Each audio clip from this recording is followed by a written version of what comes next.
প্রধান উপদেষ্টার সাথে তারেক রহমানের একটা বৈঠক রয়েছে, তো সেই বৈঠকের পর তারেক রহমানের দেশে ফেরাটা সহজ হবে কিনা আপনি কি মনে করছেন?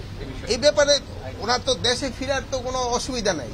উনি যে কোনো সময় ইচ্ছা, উনি বাংলাদেশের নাগরিক, যে কোনো সময় ইচ্ছা উনি দেশে ফিরতে পারবেন। মানে তাদের সাথে ঈদের একটা শুভেচ্ছা বিনিময় এবং তাদের এখানে থাকা খাওয়ার কি ব্যবস্থা এগুলি দেখার জন্য। তা আমি আপনাদের একটা অনুরোধ করব যে আপনারা কোনো সময় খণ্ডিত রিপোর্ট দিবেন না। কোনো রিপোর্ট আমরা যেটা বলি এটা পুরাটা বলবেন, পুরাটা না বললে এই খণ্ডিত রিপোর্ট যেটা দেওয়া হয়, এই খণ্ডিত রিপোর্টগুলি কিন্তু এই পার্শ্ববর্তী দেশ যারা আমাদের তারা কিন্তু তাদের সাহায্য করে। এরা ওই খণ্ডিত রিপোর্টের উপরে একটা মিথ্যা রিপোর্ট প্রচার করে। সেই জন্য আমি আপনাদের কাছে অনুরোধ করব যে আপনারা কোনো খণ্ডিত রিপোর্ট দিবেন না, দিলে রিপোর্টটা সম্পূর্ণটা দিবেন। আমি যে কথাটা বলি ওইটা সম্পূর্ণটা বলবেন। এটা কি আপনারা রাজি আমার সাথে নাকি? কোনো সময় আর খণ্ডিত রিপোর্ট দিবেন না তো? দিবেন না। 2 নাম্বার হলো এখানে পলিথিনের ব্যাপারে আপনাকে লোকজনকে একটু সচেতন করতে হবে। পলিথিনের ব্যবহারটা যেন কোনো অবস্থায় না হয়, এই ব্যাপারে আপনাকে জনগণকে সচেতন করতে হবে। আর 3 নাম্বারে যে আপনাকে কাছে আমি মাছ বিতরণ করলাম, ভাইয়ের আবার অনেকে পকেটে রেখে দিছে, এটা পকেটে না, এটা নাকে রাখতে হবে, বুঝতে, নাক মুখে। যেহেতু এই যে স্বাস্থ্য, এই জন্য আপনাকে একটু সচেতন সবাইকে করতে হবে, সবাই যেন মাস্ক ব্যবহার করে। এই এখনো কিন্তু আমাদের এটা ওইরকম অত কোনো বড় সমস্যা হচ্ছে না, তারপরেও আমাদের এটা যদি সবাই ব্যবহার করে, এটা সচেতনামূলক ব্যবস্থা। সবাই এই কোভিডের জন্য একটু সচেতন হইতে হবে, সবাই এই একসাথে যে সময় একটু মাস্ক ব্যবহার করবে। এখন আপনাকে যদি কোনো প্রশ্ন থাকে, এই আপনাকে অনুরোধ হলো এই রিপোর্টটা, এটা মাস্ক ব্যবহারটার সম্বন্ধে বলবেন। 2 নাম্বার হলো খণ্ডিত রিপোর্টের ব্যাপারে বলবেন, আর 3 নাম্বার পলিথিনের ব্যাপারে বলবেন।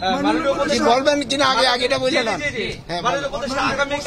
আগামীকালকে হচ্ছে প্রধান উপদেষ্টার সাথে তারেক রহমানের একটা বৈঠক রয়েছে, তো সেই বৈঠকের পর তারেক রহমানের দেশে ফেরাটা সহজ হবে কিনা আপনি কি মনে করছেন?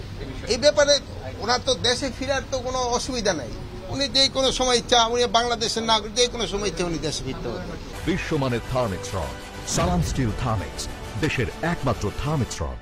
ওনারা যে সময় উনি নিজেরে যে সময় উনি মনে করবেন উনি সেই সময় দেশে ফিরবেন। মাননীয় উপদেষ্টা,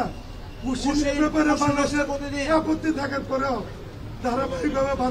আমরা এই ব্যাপারে ফরেন মিনিস্ট্রিতে লিখছি, ফরেন মিনিস্ট্রি ফরেন অ্যাডভাইজারও আপনাদের বলছে, তারাও কিন্তু তাদের চিঠি দিচ্ছে যে আমাদের বাংলাদেশি নাগরিক যদি ওই অগদেশে থাকে আমরা অবশ্যই নিব, কিন্তু তারা একটা প্রপার চ্যানেলে আসতে হবে। নিয়ম হইল প্রপার চ্যানেলে। ওনারা কথাটা কি এটা ফলো না করে এই জঙ্গলে রাস্তা দেখি জায়গায় না ওই সব জায়গায় গিয়ে করে, এটা একটু অমানবিক।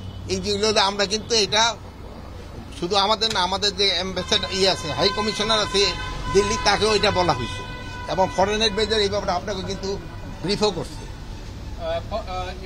যারা আসছে কোশ্চিন হয়ে, তাদের সাথে করোনা ভাইরাস আসারও সম্ভাবনা আছে, এই ব্যাপারে প্রস্তুতি কি আমাদের? এই জন্য আপনি জানেন যে আমাকে যেই সব ইগুলি আছে তাদের সবার ক্ষেত্রে একটু টেস্ট করা হচ্ছে। যেমন আমরা কিন্তু এখন এয়ারপোর্ট, তারপরে ল্যান্ডপোর্ট, এইগুলি ক্ষেত্রে কিন্তু একটু সচেতনতা বৃদ্ধি করার জন্য বলা হয়েছে। এই জন্য আগে কিন্তু নিজেকে আপনাকে সচেতন হইতে হবে।